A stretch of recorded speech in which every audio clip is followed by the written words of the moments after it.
Sa Good Vibes, 20,000 ka mga tumalanaw ang nagdagsa sa pagbukas ang 43rd Mascara Festival. May report si Nico Delfin.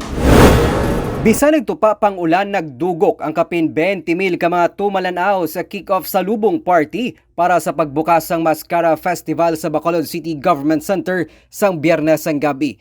Ang singer-composer nga si Rico Blanco ang naghatag sang kakunyag sa mga tumalanaw.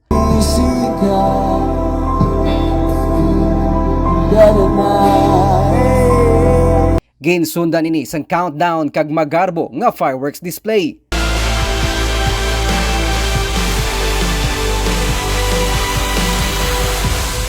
Muna niyang imprepahanta para sa pinakatahong nga Mascara Festival. I hope tanang kamo ga-enjoy.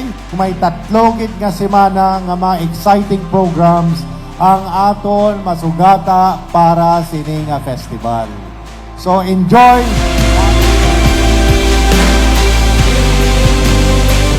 Super Mascara Festival nga after 2 years liwat kita nga makaupoday face to face, balik ang yuhom sang mga taga-syudad sang Bacolod. Dungan sang bike fun ride sa unang adlaw sang Mascara Festival, liwat man naging buksan ang Mascara by the Bay sa Baywalk sa Reclamation Area.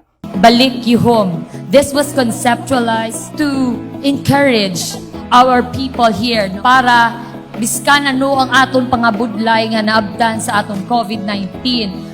We still have the energy to enjoy. May mga pahampang man kasubong sang football kag billiard sa mall, kundiin kabayan sa mga humalampang ang World Billiard Champion nga si Efren Bata Reyes.